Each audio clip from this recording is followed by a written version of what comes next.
I graduated at IPFW for a finance degree. Which Nice. is totally opposite of what I do right now. Investing since I was 12, actually. Really? Hey, this is going to probably be your biggest video. And I'm like, yeah, in my head, I said, bullshit. LA, Columbus, Chicago, Detroit, Cleveland, Indy, Atlanta, Philly. All right, guys, I am AOA, and this is AOA The Shed. Today we got Sight Beyond Sound. Take us back, man. Thanks for coming. Yeah, no, I appreciate you having me here. Yes. So where were you from? Take us back early on, childhood, both parents. Give us all of that. Okay, sounds good. So I'm Indiana native, and I was born in Newcastle, Indiana. Both my parents are actually from Pakistan, so they moved over here. They went to Indianapolis first, and then they ventured out to Newcastle, and then from Newcastle we went to Fort Wayne. Half of my life, I shouldn't say half, probably like 13 years in Newcastle, and then over here I've been Fort Wayne ever since. And I'm 37 right now. Yeah. So I went to Homestead High School, and then I graduated at IPFW for a finance degree. Which is totally opposite of what I do right now. That's crazy. So it sounds like you had a pretty good childhood, both parents and everything. Yeah. I have two sisters. The youngest of three. My oldest sister lives in Atlanta, and my younger sister lives in Philadelphia. So. Oh, nice. Yeah. Do your parents speak another language? They do. Yeah. Are you bilingual? Bilingual-ish. So what I mean by that is they can speak to me, and we speak Urdu/Hindi. So Hindi and Urdu are very, very same. Just a couple words different. So Hindi is like native in India. Urdu is utilized in Pakistan. But really, it's the same words. Okay. They speak it fluently. They also speak English fluently.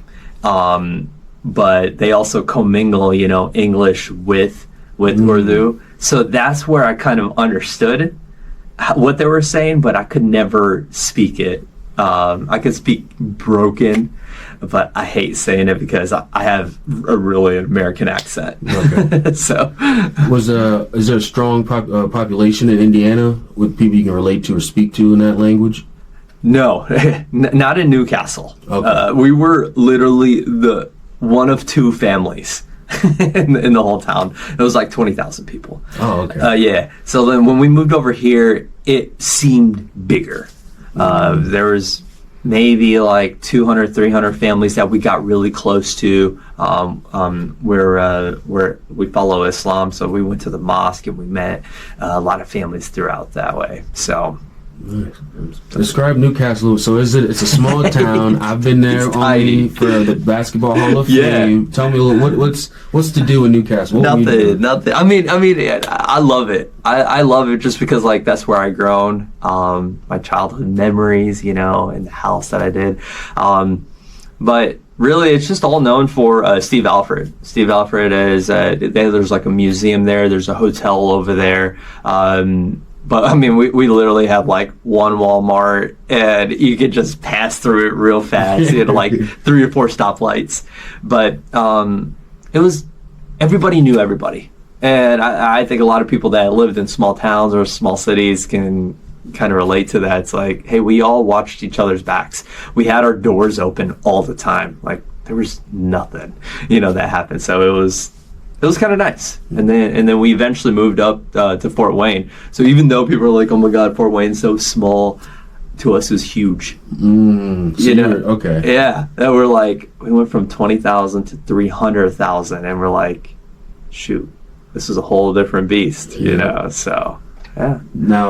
Now that you're older, does Fort Wayne seem small? Because you've traveled a lot. We're going to get into that for everything you've done, but does it seem small now? I would say it's average. However, I think it's on the up and up. I always tell this to people, like 4 or 5 years ago, if you say like, hey, would you move? I would say yes in a heartbeat. I was like, oh man, nothing really changed for 10, 15 years past that. And then in the last 5 years, it's been crazy. The downtown's been really up and up. I think just so many companies has come in, Amazon and all that. So making great job opportunities for those that don't have skills necessarily. Exactly. And so I think we're becoming a medium to large city. Yep. And I think that's what's great. So heck yeah. Yeah. So let's get more in the full win now. You said you moved up for in high school. You went to finance, and so can you tell us what was going on that made you choose finance? Sure. Yeah. So I actually started in pre-med. Nice. I was money hungry. I think a lot of us are, but I also wanted to help people, and I had like a rare blood disease that's called hemophilia, and that's what the area that I wanted to concentrate. So hemophilia is basically just a bleeding disorder where you lack a clotting factor, where it's just it's really hard to clot for us. Okay. So. So a cut could bleed on for... It could, yeah. Or it's just very, very slow to heal up. So is that something that you always, let's say you have in mind, you have to immediately wrap it up? Yeah. Yep. Absolutely. Like I even have like big from volleyball, but they take a while to heal up. But that was I wanted to kind of focus on that. I wanted to help individuals and go into the hematology area. So I started pursuing pre-med, but it just wasn't for me. One day I went to meet my dad's financial advisor, and it just kind of sparked from there. I'm like, ooh, this is kind of cool. I've been investing since I was 12, actually. Really? Yeah. So I started doing the stock market super early. And I was like, okay, maybe I should try this out. So I interned at Edward Jones while going to school, and then I switched my major at the same time. I'm like, you know what? Let me go through this finance route. So I worked at Edward Jones. I worked at Three Rivers, and at the same time. So it was crazy. I would work 12 hours a day, and then go to school, and then go party and shit, But I just absolutely loved the finance part of it, and then eventually I went to Lincoln Financial, which just got bought off just recently. But that's where I'm at right now. So you said you gotta back it up. Hold on, I didn't know you were investing at 12. Can you explain what led you to that? Was it your parents' influence? Can you give us all of that for us? Yeah, 100%. Yeah. So I started, actually, it was like a school project. They kind of give you $100,000 of fake money and say, hey, you want to invest this? And I was like, oh my God, this is fun. I was like, this is just interesting. One of my best friends did the same thing. So we got on a site. I don't know if it's still up, but it's called sharebuilder.com. And it was just something that you just signed up for. They give you $100,000 of fake money, kind of like Monopoly money, and you just buy it into the market. And it actually followed what the market did. If Apple went up, Microsoft went up, you got to see how much money you made. So I got really addicted to that. And then from there, they had a little advertisement.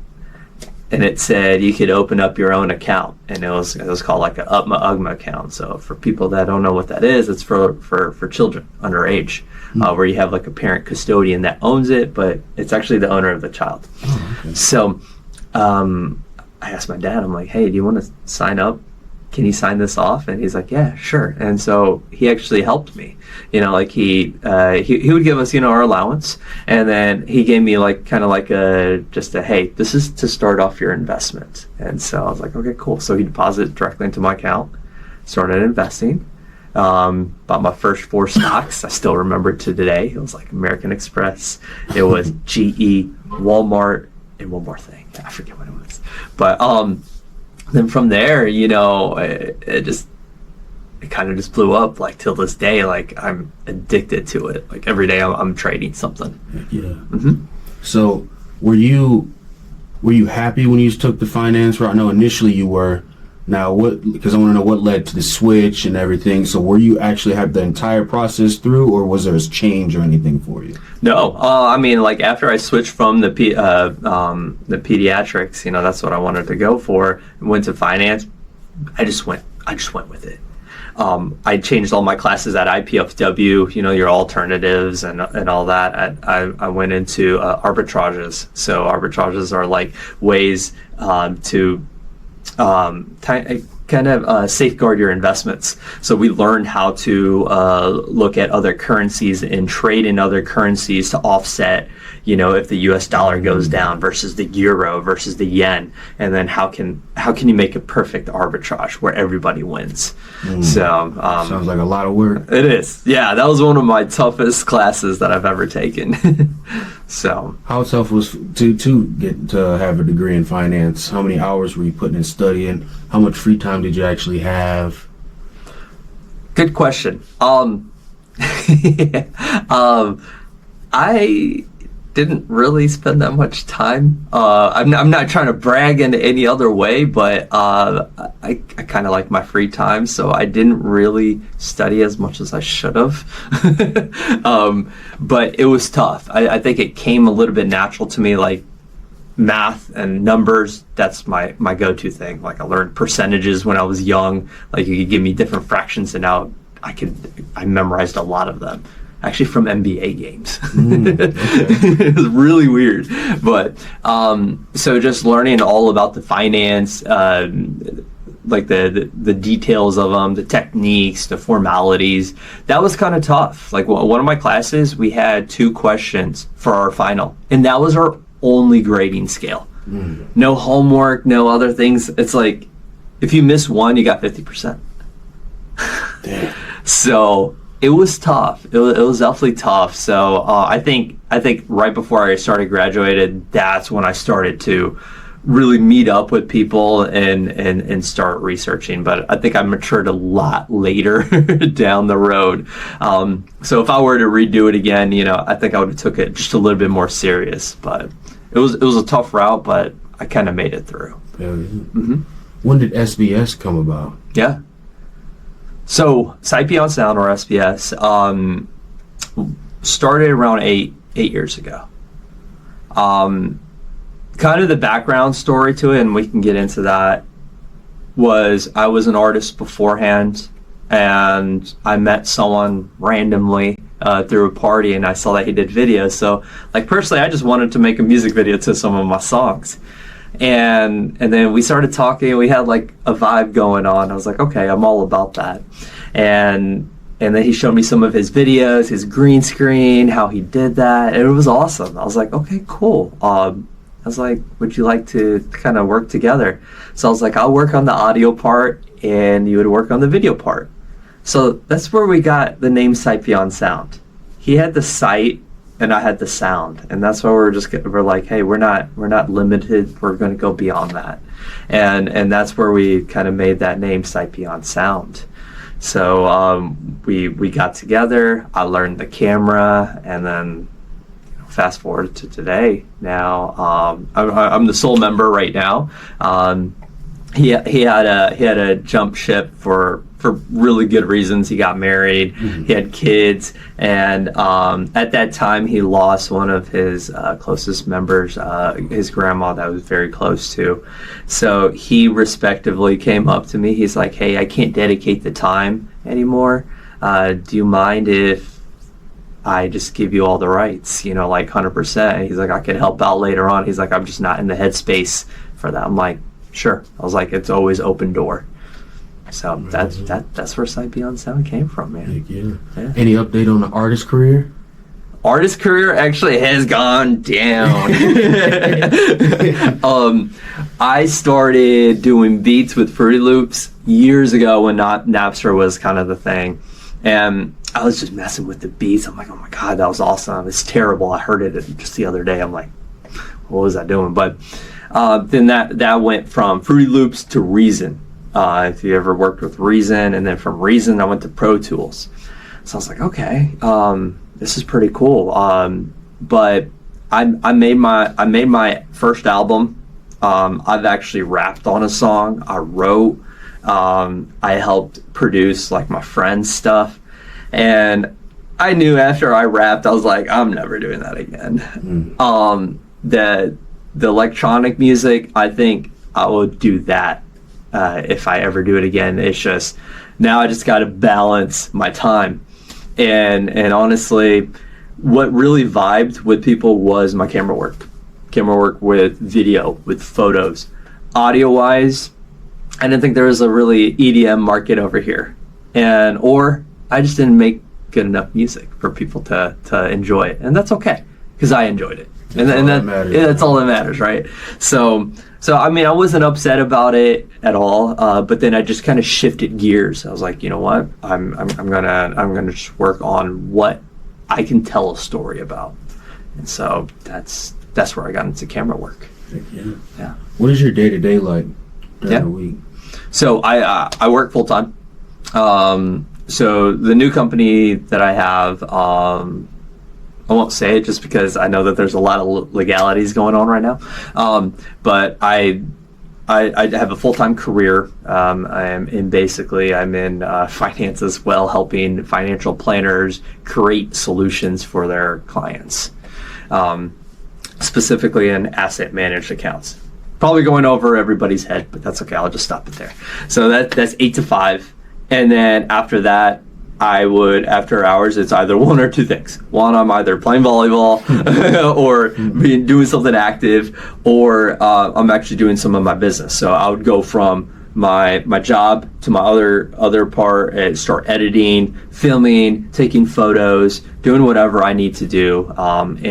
In my careers, Monday through Friday, and then my weekends are free and clear to whatever I need to do, appointments or just free time. Yeah. So you do weddings, you do anything that you can with the camera.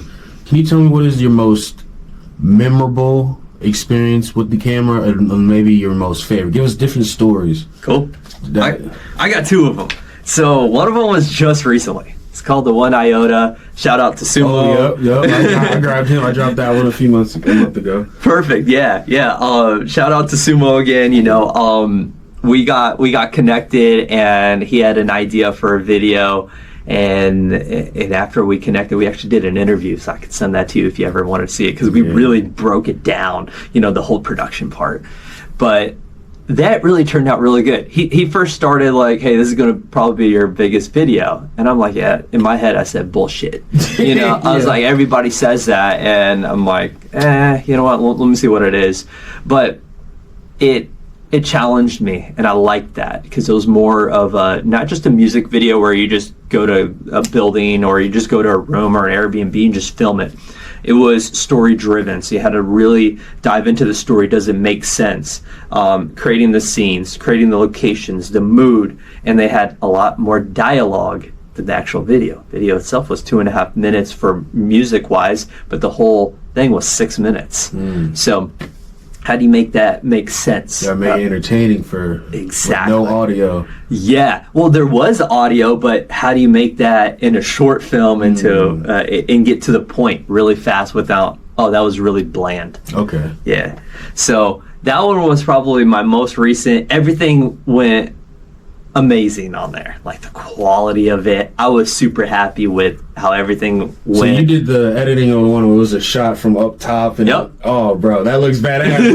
With the car driving off, bro, that was badass. I'm gonna have to put that in. Yeah, my buddy Usman, he's part of like the Sight Beyond Sound team, and he's the one that was on the drone. I basically just kind of directed it at that point. I'm like, hey, this is the idea that I'm having. And he flew it perfectly. I was just watching him fly it. I'm like, that's gonna be badass. So I absolutely loved it. We could watch it. I could watch that all day, even though I watched it maybe 2,000 times. The other memorable video that I had was with a certain energy, or if you guys know Shane. And so me and him, we got together maybe 3 years ago, I believe, and there was a post online. We got connected. He was signed to a label, and we're like, hey, you know what, let's meet up, see what kind of video content we can create, and go from there. So we met up. We had our first music video, which was good. Trust me, it was good, but I was also a rookie at that time, so I saw so many mistakes on my end. So instead of like, oh my God, we tore up the relationship, he didn't think it was bad at all. Like we did the best that we could, but we knew that there was a lot of improvement. So the next video that we did, it was called Fake Love, and I loved the beat to it. We got together and we really thought this one out. We went to LA, we went to Detroit, and I think those are the 2 locations for that one. The other video we did in Indy and Cleveland. So we got to like travel all over the place. So our trip to LA was phenomenal. Like we got to meet like one of his buddies who was part of the Dodgers, like and like they did a jersey swap. I'm like, this is so cool. Like I'm forgetting his name, but they did jersey swap. I did photos with him. I got one of my one of the girls that I knew, like that did dancing, like she got into the song as well, and like she had just a mini choreograph. It wasn't too much, but we had like the lights in the back, and we rented out different studios. We had the studios with the lights that have like different colors coming, and that was so sick. And then Detroit, we had the Infinity White. So the Infinity White is basically, it just looks like everything is just a white background, and it looks like it just goes on forever. So what we did was we did a 1-take shot over there, and we put it together as a video, and it turned out phenomenal. So that's what's up, man. Where all has the camera taken? So I think with Shane was probably the most. Like I've been out to LA, Columbus, Chicago, Detroit, Cleveland, Indy, Atlanta, Philly, and I think that's it for now. So that's still some good traveling. Camera, man. I was pretty happy with it, for how long I've only been in it, and I've been only advertising it locally right now. So, but that's going to change here soon. Heck yeah. Yeah.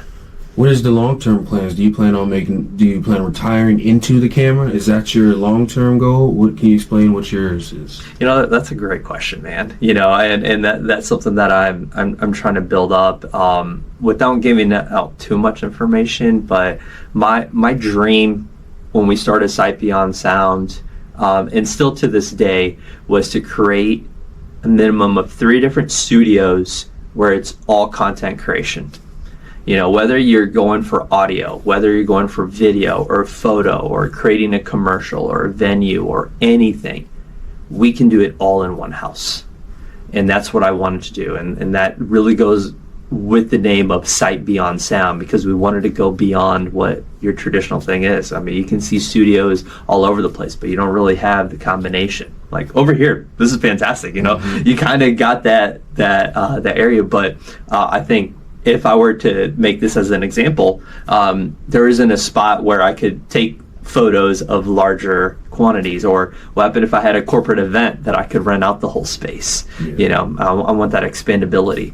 So my idea isn't just to do the camera work, because I think a lot of people will, once you mature into whatever you do, especially in the camera work, you begin to kind of get promoted within your own company. Even though you started it. You started as a cameraman, as an editor and all that, but you're going to finally realize that you can't do that all the time. So I'm slowly becoming more of a director and in getting everybody together and saying, hey, do this, and then eventually, I'll have multiple teams. That's what I really want to have.